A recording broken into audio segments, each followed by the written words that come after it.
प्यारे बच्चों, बहुत बहुत स्वागत करता हूं आप लोगों का अपने चैनल वैकेंसी पॉइंट पर। दोस्तों, आज जो जीके जीएस की क्लास मैं दूसरी क्लास ही लेकर आया हूं और आज पूरे प्रीवियस ईयर क्वेश्चन पेपर का पोस्टमार्टम कर देंगे। पूरी व्याख्या के साथ समझेंगे, वीडियो के अंत तक बने रहिएगा। यूपी पुलिस में जितनी भी पोस्ट आ रही है उन सभी पोस्टों के लिए और जिसके एग्ज़ाम होने वाले हैं, रेडियो संवर्ग वाली जो वैकेंसी है उसके लिए, और यूपीएसआई के एग्ज़ाम के लिए, सभी में जितने भी क्वेश्चंस हैं, मैं टारगेट तो 40 में 40 का लेकर चल रहा हूं। जितने भी क्वेश्चंस आने वाले हैं उन सभी को आप होड़ के आएंगे और इन्हीं के आधार पर, क्योंकि देखिए दोस्तों, प्रीवियस ईयर क्वेश्चन पेपर कराने का सिर्फ एक ही मेरा मकसद है कि आप पहले कंटेंट समझें कि किस लेवल के थे और ये चीज़ आपको आगे किस लेवल तक ले जाएंगे। बिल्कुल टू द सिलेबस आपके रहेगा हर चीज़, और इसी के आधार पर आपको प्रैक्टिस सेट में कराऊंगा और इतना क्लियर कर दूंगा हर एक टॉपिक वाइज। सबसे बड़ी बात यह है दोस्तों कि आपको जिस जिस टॉपिक से काफ़ी ज़्यादा मार्क्स हासिल हो सकते हैं उन सभी टॉपिक्स का मैं जिक्र करूंगा। तो आइए आप शुरू करेंगे। आप लोगों से बस आखिरी बार एक और अपील करूंगा कि इसको शेयर कर दें सभी दोस्तों के पास और सभी इस चैनल को ज़रूर सब्सक्राइब करें। आइए देखेंगे आज का पहला क्वेश्चन क्या है। तो पहला क्वेश्चन आपके सामने आ चुका है और हर चीज़ बिल्कुल अच्छे से, बिल्कुल एक्सप्लेन के साथ समझते हुए चलेंगे। सारी चीज़ें बिल्कुल क्लियर कर दूंगा। देखिए दोस्तों, सवाल का जो लेवल है ये इसमें आपके मिक्स क्वेश्चंस लेकर आया हूं मैं और ये प्रीवियस ईयर क्वेश्चन पेपर है। अब उसके बाद इसकी जो व्याख्याएं आपकी होंगी वो काफ़ी ज़्यादा आपके लिए हेल्पफुल होंगी और जो आगे आने वाले एग्जाम्स होंगे उनके लिए भी काफ़ी ज़्यादा ये हेल्पफुल साबित होंगे। ब्रेंट सूचकांक निम्नलिखित में से किसके साथ जुड़ा है? दोस्तों, जितने भी सूचकांक होते हैं 100% तय है कि आपको यहाँ से क्वेश्चन देखने को मिलेंगे और कुछ ऐसे सूचकांक हैं जिससे आप उम्मीद भी नहीं कर सकते। और आपको अभी बिहार में दरोगा एग्ज़ाम हुआ है और बिहार में आपको पता है कि बिहार दरोगा और बिहार टीआरई टीचर वाली जो वैकेंसी है उसका एग्ज़ाम हुआ है। दोनों एग्ज़ाम में एशियन से रिलेटेड क्वेश्चन आए थे। एशियन 2023 का जो सम्मेलन हुआ है इससे संबंधित क्वेश्चन बने हैं। तो इस तरह से कोई भी सम्मेलन हो रहा है, कोई भी सूचकांक जारी किया जा रहा है, कोई भी इंडेक्स आ रहा है, तो आप उसको बहुत गौर से समझेंगे और उस पर टिक करेंगे। तो ब्रेंट सूचकांक जो है निम्नलिखित में से किसके साथ जुड़ा है, किसका संबंध है, किसके साथ है? तो यहाँ पर आप देखें, कच्चे तेल की कीमतों के संबंध में है। भविष्यगत ताम्र मूल्य, ताम्र मूल्य का मतलब कि आपको पता है कि ताम्रकाल जो था, ताम्र पाषाण काल, इस तरह से, तो इस ताम्र का जो संबंध होता था वो तांबे से होता था। ठीक, तांबा। तो यहाँ पर भविष्यगत ताम्र मूल्य से या भविष्यगत स्वर्ण मूल्य से या शिपिंग रेट सूचकांक से, यहाँ स्वर्ण का मतलब सोना। तो इन चारों में से ब्रेंट सूचकांक का संबंध किसके साथ है? तो यहाँ पर तेल की कीमतों के संबंध में है ये।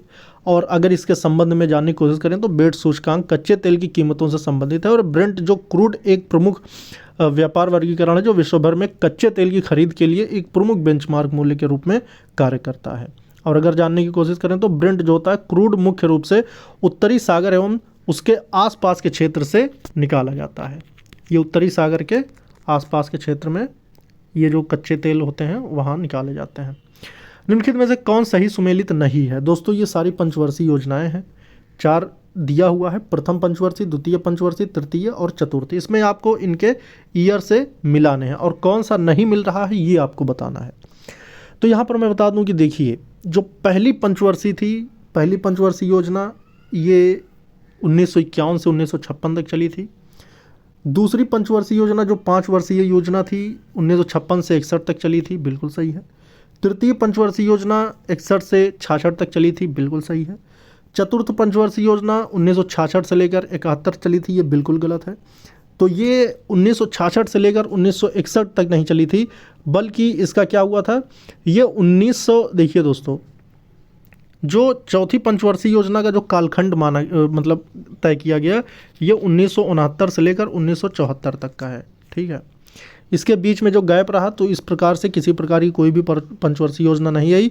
और इसका जो उद्देश्य था, जो चौथी पंचवर्षीय का अगर हम उद्देश्य की बात करें तो स्थायित्व के साथ सतत विकास, आपको पता है कि सतत विकास पर काम किया गया था। मतलब सतत का मतलब होता है कंटिन्यू डेवलपमेंट, और आत्मनिर्भरता भी इसका उद्देश्य था। सतत विकास और आत्मनिर्भरता।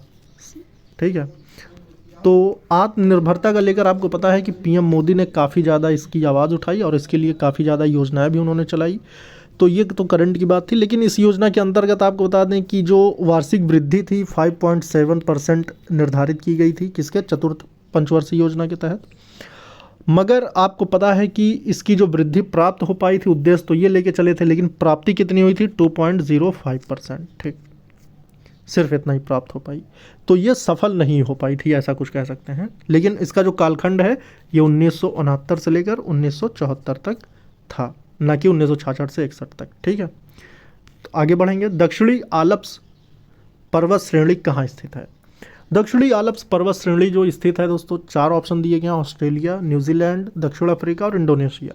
आपको पता है कि वर्ल्ड जियोग्राफी से क्वेश्चन बहुत ज़्यादा बनते हैं कांस्टेबल एग्ज़ाम में और यूपीएसआई के एग्ज़ाम में, और जो स्टूडेंट्स होते हैं वो सिर्फ इंडिया के जियोग्राफी पढ़कर उतने में संतुष्ट हो जाते हैं, और सारी चीज़ें जो है आपने सौरमंडल पढ़ लिया और उसके बाद आपने इंडिया की जियोग्राफी पढ़ ली, आपको लगता है कि आपका भूगोल कंप्लीट। मगर यहाँ पर चीज़ें आपको समझनी होंगी, आपको वर्ल्ड मैप, वर्ल्ड जियोग्राफी पढ़ने की ज़रूरत पड़ेगी, जो कि सबसे ज़्यादा ज़रूरत पड़ती है कि आपको विश्व के पर्वतों की नॉलेज हो, विश्व की नदियों की नॉलेज हो, और विश्व के देश और उनकी राजधानियों की नॉलेज होनी चाहिए, बहुत इंपॉर्टेंट है।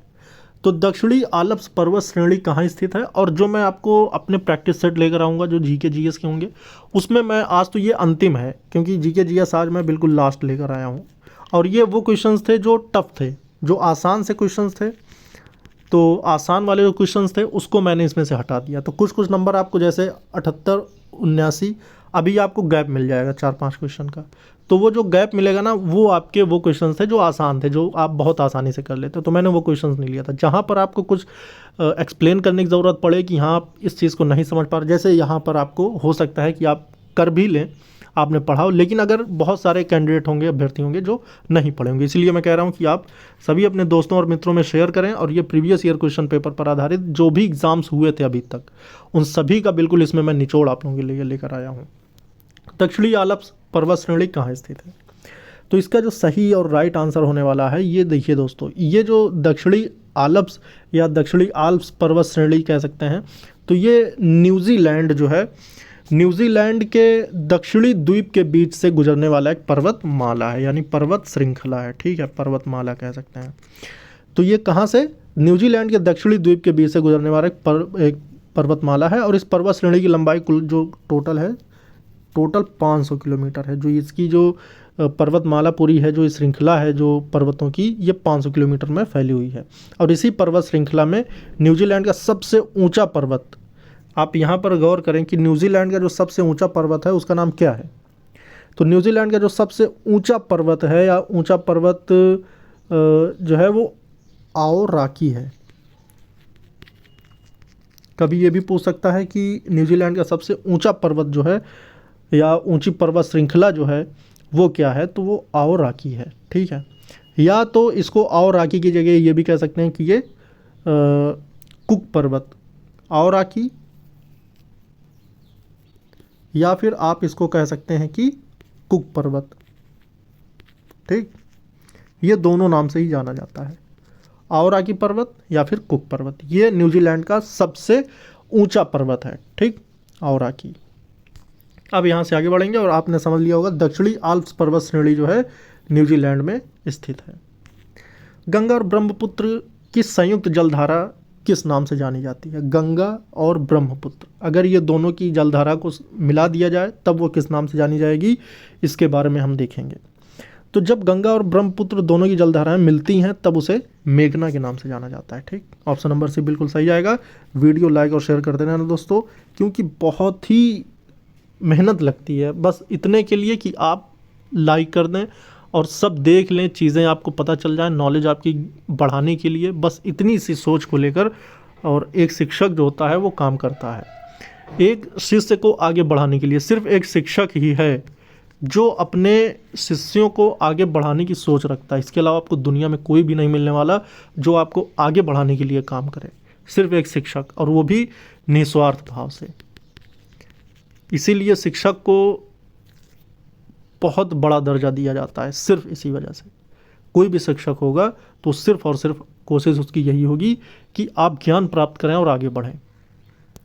अब यहाँ पर देखें योग दर्शन के प्रतिपादक कौन थे। योग दर्शन की बात है दोस्तों, आप योग दर्शन संबंधित और आप दर्शन के संबंधित आपको नॉलेज होनी चाहिए कि जो दर्शन कितने प्रकार के थे और कितने दर्शन थे और उनके प्रतिपादक कौन थे, ये सभी आपको नॉलेज होनी चाहिए। तो बात करें योग दर्शन की, तो देखिए योग दर्शन के तो जो प्रतिपादक थे, 4 ऑप्शन हैं आपके सामने, पतंजलि, गौतम, जैमिनी या शंकराचार्य। तो यहाँ पर जो पतंजलि थे, इन्होंने योग दर्शन का प्रतिपादन किया था, बिल्कुल सही ऑप्शन जाएगा। अब यहाँ पर अगर हम गौतम की बात करते हैं, तो गौतम ने किस दर्शन का प्रतिपादन किया था? तो जो गौतम थे, इन्होंने न्याय दर्शन का प्रतिपादन किया था। ठीक है। अब उसके बाद जैमिनी है, तो जैमिनी किस दर्शन के प्रतिपादक थे? तो ये पूर्व मीमांसा के प्रतिपादक थे। और शंकराचार्य जो थे, ये किसी भी दर्शन से संबंधित नहीं है। ये तो फिलहाल आप देखेंगे, तो यहाँ पर गौतम जो थे न्याय दर्शन, जैमिनी जो थे ये पूर्व मीमांसा, और जो योग दर्शन के प्रतिपादक थे ये पतंजलि थे। ठीक है, यहाँ से आप समझ चुके होंगे। और आपको बता दें कि जो योग दर्शन है, ये भारत के संघ दर्शनों में से एक है। टोटल कितने हैं? संघ दर्शनों में से एक है। और योग सूत्र योग दर्शन का मूल ग्रंथ है। योग दर्शन के प्रतिपादक आपको बताइए, महर्षि पतंजलि को माना जाता है। और महर्षि पतंजलि के अनुसार चित्त की वृत्तियों को चंचल होने से रोकना ही योग है। योग मानसिक, शारीरिक एवं आध्यात्मिक शांति प्रदान करता है। ठीक है, इसलिए योग करना बहुत ज़्यादा ज़रूरी है। आप लोगों से मैं एक सवाल करना चाहूँगा कि योग दिवस किस दिन मनाया जाता है? ये भी एक जीके का क्वेश्चन बन सकता है कि योग दिवस जो है वो किस तिथि को मनाया जाता है। आप लोग कमेंट करके ज़रूर बताएं। और आगे बढ़ेंगे और देखेंगे अगला क्वेश्चन। ये भी बहुत इंपॉर्टेंट क्वेश्चन है। अच्छा दोस्तों, ये जितने भी क्वेश्चंस लेकर आए हुए हैं तो इंपॉर्टेंट, क्योंकि प्रीवियस ईयर में ऐसे क्वेश्चन थे जिसको करने के लिए अभ्यर्थी जो होता है वो बिल्कुल पूरी तरह से एक निसहाय लगे ऐसे क्वेश्चंस को करने के लिए। इसलिए आप लोगों के सामने मैं इसको पूरी विस्तार व्याख्या के साथ आप लोगों से मैं डिस्कस कर रहा हूँ। मराठा काल में ग्राम प्रशासन की देखभाल करने वाला अधिकारी निम्नलिखित में से कौन था?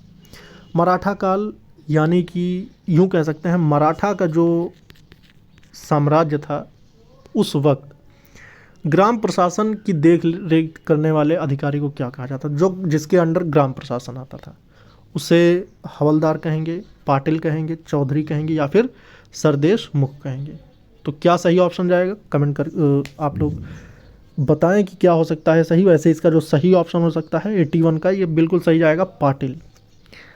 पाटिल जो थे ये ग्राम प्रशासन की देखभाल करने वाले होते थे और ये बिल्कुल सही ऑप्शन है। आगे बढ़ेंगे। गोविंद स्वामी पिल्लई का संबंध किस वाद्य यंत्र से है? तो गोविंद स्वामी पिल्लई का जो संबंध है वाद्य यंत्र से, तो वो कौन सा यंत्र है? तो इसका जो सही ऑप्शन होगा, देखिए जो गोविंद स्वामी पिल्लई थे ये 1878 से लेकर 1878 से लेकर 1931 तक इनका जीवन काल रहा। और ये एक दक्षिण भारतीय राज्य कर्नाटक के प्रसिद्ध वायलिन वादक थे ये। ठीक है, और ये जो थे कर्नाटक संगीत में अपना महत्वपूर्ण योगदान दिए थे और दक्षिण भारत के कला और संस्कृति के विकास में इनका वायलिन का जो बहुत अहम योगदान रहा था। ठीक, किस देश के पार्लियामेंट ने कानून पारित किया है जो पुलिस की शक्तियों को सीमित करेगा? पुलिस की शक्तियों को सीमित करने के लिए किस देश ने एक कानून पारित किया है? ये भी देखिए इंटरनेशनल एक हिस्ट्री का क्वेश्चन कह सकते हैं या इंटरनेशनल लेवल का क्वेश्चन है। तो इजराइल है, फ्रांस है, ब्रिटेन है या फिर चीन है? कौन सा ऑप्शन सही जाएगा? तो 83 का जो सही ऑप्शन होगा ये है आपका option number A, Israel. Israel ने के पार्लियामेंट ने एक कानून पारित किया है जो कि पुलिस की शक्तियों को सीमित करेगा। बांग्लादेश के राष्ट्रीय प्रतीक को कब अपनाया गया था? 1971, 1973, 1975, 1977। 85 का जो सही ऑप्शन जाएगा ये आप 85 का जो सही ऑप्शन है ये है, देखिए अगर हम यहाँ पर बात करते हैं तो विश्व मानचित्र पर एक स्वतंत्र राष्ट्र के रूप में बांग्लादेश का जो अस्तित्व आया था ये आया था 1971 में। मतलब इसकी जो आज़ादी निर्धारित हुई थी वो 1971 में हुई। ठीक, ये पाकिस्तान से अलग होकर एक राष्ट्र बना और बांग्लादेश ने स्वतंत्रता प्राप्ति के तुरंत बाद वर्ष 1971 में ही, अब यहाँ पर गौर करें कि 1971 में ये देश आज़ाद हो गया था, कभी कभी क्वेश्चन बन जाता है, और 1971 में ही क्या किया कि इसका जो राष्ट्रीय प्रतीक था, ठीक है, के रूप में वाटर लिली को अपनाया था। ठीक, किसे अपनाया था? वाटर लिली को, इसका ये प्रतीक है। ठीक। और राष्ट्रीय प्रतीक दोनों ओर से चावल की चादरों से घिरा हुआ है इनके। वाटर लिली के ऊपर 4 सितारे और जूट के पौधे, तमाम चीज़ें आप इस चीज़ को समझ सकेंगे। और जो बांग्लादेश का मूल सिद्धांत है वो क्या है, वो मैं आपको बताना चाहता हूँ। जो बांग्लादेश का मूल सिद्धांत है वो है राष्ट्रवाद, धर्मनिरपेक्ष, समाजवाद एवं लोकतंत्र का प्रतिनिधित्व करना। ठीक है, आगे बढ़ेंगे। और यहाँ पर वैसे पहला ही ऑप्शन टिक हो गया, बिल्कुल सही है। द्रव्यमान संख्या हमेशा किसके बराबर होगी? प्रोटॉनों की संख्या के बराबर, न्यूट्रॉनों की संख्या के बराबर, प्रोटॉनों की संख्या और इलेक्ट्रॉनों की संख्या के बराबर, प्रोटॉनों की संख्या और न्यूट्रॉनों की संख्या के बराबर। इसका जो सही ऑप्शन जाएगा ये क्या जाएगा? द्रव्यमान संख्या आखिर कहते किसे हैं? 86 का जो सही ऑप्शन जाएगा, देखिए दोस्तों, द्रव्यमान संख्या जो होती है, द्रव्यमान संख्या को ए से प्रदर्शित करते हैं। यहाँ पर होगा प्रोटॉनों की संख्या प्लस न्यूट्रॉनों की संख्या। एक नाभिक में, जो नाभिक के अंदर जो होते हैं प्रोटॉन और न्यूट्रॉन, इसके बाहर बाहर जो है इलेक्ट्रॉन चक्कर करते रहते हैं। तो यहाँ पर जो प्रोटॉन है और न्यूट्रॉन है, इन दोनों का योग ही द्रव्यमान संख्या कहलाता है। नाभिक में मौजूद दोनों प्रोटॉन और न्यूट्रॉन के योग को ही क्या कहते हैं? द्रव्यमान संख्या। प्रोटॉन पॉजिटिव होता है, न्यूट्रॉन न्यूट्रल होता है और इलेक्ट्रॉन निगेटिव चार्ज रखता है। ये आप सभी ध्यान दे लेंगे। आगे बढ़ेंगे। निम्नलिखित में से कौन सा कथन सही है? यहाँ पर ये चीज़ बहुत गौर करने की होती है कि जब सही और गलत पूछने लगता है तो आपको चीज़ें पता होनी चाहिए कि कौन सी चीज़ें सही हैं और कौन सी चीज़ें गलत हैं। तो यहाँ पर आप देखें तो 87 में क्या कह रहा है कि एथनॉल कार्बनिक यौगिकों के लिए एक अच्छा विलायक है। यहाँ पर साइंस क्वेश्चन है जो कि थोड़े से अच्छे लेवल के थे, इसलिए मैंने यहाँ पे ऐड कर लिया है। एथनॉल के गलनांक व क्वथनांक पानी की तुलना से कम होते हैं। एथनॉल का उपयोग टिंचर आयोडीन में किया जाता है। तो साइंस के जो आसान से क्वेश्चन थे, जैसे अभी ऊपर था कि द्रव्यमान संख्या क्या होती है, तो वो आसान सा था, एक क्वेश्चन मैंने लिया। लेकिन ये टफ है। ये इसलिए टफ है क्योंकि अगर आप अच्छी नॉलेज नहीं रखते होंगे एथनॉल के बारे में, कार्बनिक यौगिकों के बारे में, और विलायक वगैरह क्या होते हैं, क्वथनांक क्या होता है और हिमांक क्या होता है, ये सारी चीज़ें जो होती हैं, अगर आप इन सब चीज़ों के बारे में नॉलेज नहीं रखते हैं तो आप नहीं कर पाएंगे। और बहुत सारे अभ्यर्थी इस क्वेश्चन को गलत किए थे या फिर छोड़ दिए थे। तो यहाँ पर जो होने वाला है, ये तीनों ही ऑप्शन सही हैं बिल्कुल। एथनॉल कार्बनिक यौगिकों के लिए एक अच्छा विलायक होता है, बिल्कुल सही है। एथनॉल के गलनांक व क्वथनांक पानी की तुलना से कम होते हैं, बिल्कुल सही है। एथनॉल का उपयोग टिंचर आयोडीन में किया जाता है, ये भी सही है। तो अर्थात तीनों सही हो जाएंगे, ठीक है। और ऐसे लेवल के क्वेश्चंस जो आपके एग्ज़ाम में पूछे जाते हैं और पूरे कन्फ्यूजन को क्लियर करने के साथ साथ आपको सारी क्लासेस मैं आपको इसी चैनल के माध्यम से प्रोवाइड कराने वाला हूँ। आप लोग ज़रूर यहाँ से जुड़ें। अब ये आपका पॉलिटी का क्वेश्चन देखने को मिलेगा। पॉलिटी के भी आपको 2 से 3 क्वेश्चन देखने को मिलेंगे और ये वही क्वेश्चन है जो कि काफ़ी ज़्यादा आपको हैरान करने वाले थे। भारतीय संविधान के अनुच्छेद 21 में, अनुच्छेद 21 आपको पता है कि एक प्रकार का ये फंडामेंटल राइट है। फंडामेंटल राइट का मतलब कि ये आपका मूल अधिकार है। मूल अधिकार 12 से लेकर 36 तक के आर्टिकल में निहित है। उसके बाद ये जिसके अंतर्गत आता है, ये आपका आता है स्वतंत्रता के अधिकार में, ठीक है। तो यहाँ पर जीवन का अधिकार के अलावा किस चीज़ का प्रावधान करता है अनुच्छेद 21? स्वास्थ्य का अधिकार, भोजन का अधिकार, पानी का अधिकार। तो 88 में जो सही ऑप्शन जाएगा, देखिए दोस्तों, अनुच्छेद 21 अगर आप पढ़ेंगे तो ये जीवन के अधिकार से संबंधित है। और इस जीवन के अधिकार में क्या क्या चीज़ें शामिल हैं? स्वास्थ्य का अधिकार भी है, भोजन का भी अधिकार है, पानी का भी अधिकार है। तो ये सभी सही हो जाएंगे, ठीक है। तो डी ऑप्शन बिल्कुल सही हो जाएगा, अनुच्छेद 21। किस संवैधानिक संशोधन ने नगर पालिका को संवैधानिक मान्यता दी थी? ये क्वेश्चन इसलिए इम्पोर्टेंट है दोस्तों क्योंकि आपको पता है कि इस क्वेश्चन ने एक अनुसूची भी जोड़ दी थी। क्योंकि मूल संविधान में जो अनुसूचियों की संख्या थी वो थी आपकी 8, और ये 8वीं अनुसूची क्या थी? भाषाओं के संबंध में, ठीक है। 9वीं अनुसूची जुड़ी थी, पहला ही संविधान संशोधन 1951 में हुआ था, और इसमें जो जुड़ गया था वो था आपका भूमि अधिग्रहण, ठीक है। फिर उसके बाद 10वीं अनुसूची जुड़ी थी जिसमें दल बदल संबंधित कानून जो थे वो बनाए गए थे। और 11वीं अनुसूची जो बनी थी और 12वीं अनुसूची बनी थी, ये 72वां संशोधन और 73वां संशोधन ये थे। मगर अब ये 72वां संशोधन और 73वां संशोधन थे क्या कि नगर पालिका थी या फिर ग्राम पंचायत थी। तो 89 की अगर हम बात करते हैं तो ये जो 73 और 74वां संशोधन था। तो ये जो नगर पालिका थी ये पूरी तरह से आपका 74वां संशोधन था, ठीक है। और नगर पालिका का जो संवैधानिक मान्यता मिली थी वो मिली थी आपको 74वें संविधान संशोधन अधिनियम के तहत। 1992 में ये संशोधन हुए थे, इस अधिनियम को पारित किया गया था। और जो इस अधिनियम के तहत संविधान में एक नवीन भाग,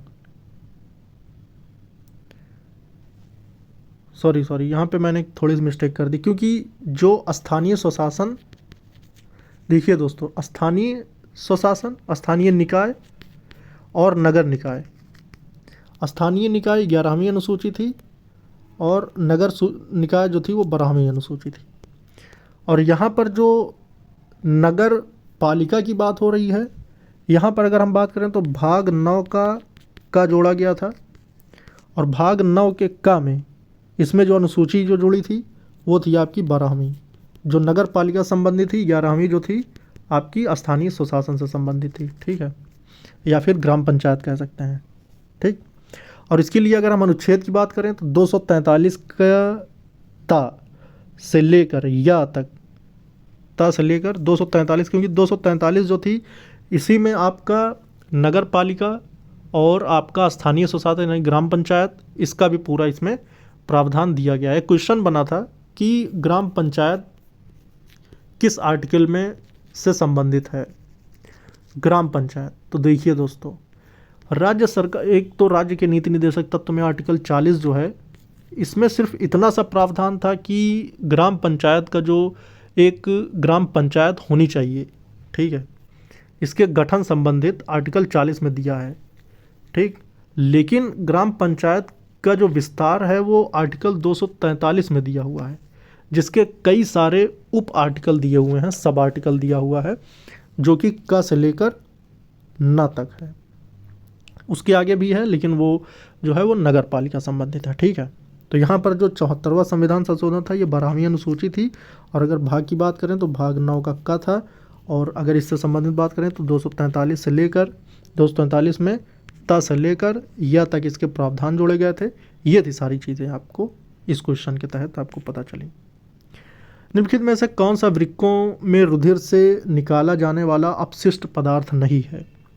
निम्नलिखित में से कौन सा वृक्कों में रुधिर से निकाला जाने वाला अपशिष्ट पदार्थ नहीं है? तो वृक्क से निकलने वाला जो अपशिष्ट पदार्थ होता है, यहाँ पर देखिए दोस्तों, नहीं है की बात हो रही है। तो जो निकाला जाता है वो कौन कौन सा है? वो है अमोनिया, यूरिया, यूरिक अम्ल। लेकिन नहीं निकलता तो क्या? वो है कार्बन डाइऑक्साइड। कार्बन डाइऑक्साइड जो होती है वो कहाँ से आखिर कैसे निकलती है, आइए पूरा इसका डिटेल में देखेंगे। वृक्क जो होता है सेम के बीज के आकार का होता है।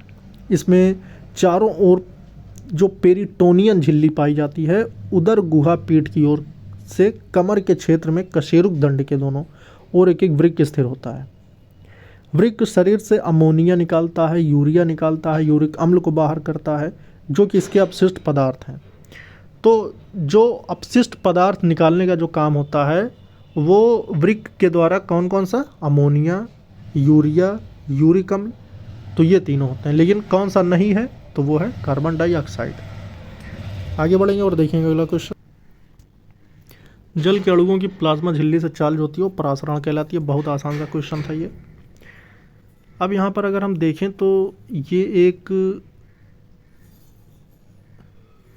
बहुत बड़ी एक क्वेश्चन हो सकता है, क्योंकि यहाँ पर जो था ये आपका न्यायाधीश, जो मुख्य न्यायाधीश होते हैं, उनकी जो सैलरी है उसको डिसाइड करने के लिए 5 जनवरी 2018 को लोकसभा ने उच्च न्यायालय तथा सर्वोच्च न्यायालय न्यायाधीश वेतन तथा सेवा की शर्तें संशोधन विधेयक एक पारित हुआ था, 2017 को पारित किया था। इस विधेयक में भारत के मुख्य न्यायाधीश जो कि चीफ जज होते हैं, चीफ जज ऑफ इंडिया या चीफ जस्टिस ऑफ इंडिया कह सकते हैं, का वेतन लगभग कितने तक बढ़ाने का प्रस्ताव रखा गया था? तो 95 का जो सही ऑप्शन होगा ये होगा ऑप्शन नंबर ए, 2.80 यानी 2,80,000 रुपये प्रति माह। ठीक, चलिए इससे आगे बढ़ेंगे और देखेंगे अगला क्वेश्चन। किसी विद्युतीय पदार्थ का प्रतिरोधक कितना होगा यदि इसमें से 0.4 एम्पियर धारा प्रवाहित होती है तथा विभवांतर जो है 12 वोल्ट है। तो इसका जो प्रतिरोधक मान इसमें बताना है, कोई विद्युतीय पदार्थ का प्रतिरोधक मान। तो 96 का जो सही ऑप्शन होगा, इसका जो सही ऑप्शन जाने वाला है वो हो जाएगा ऑप्शन नंबर डी, 30 ओम।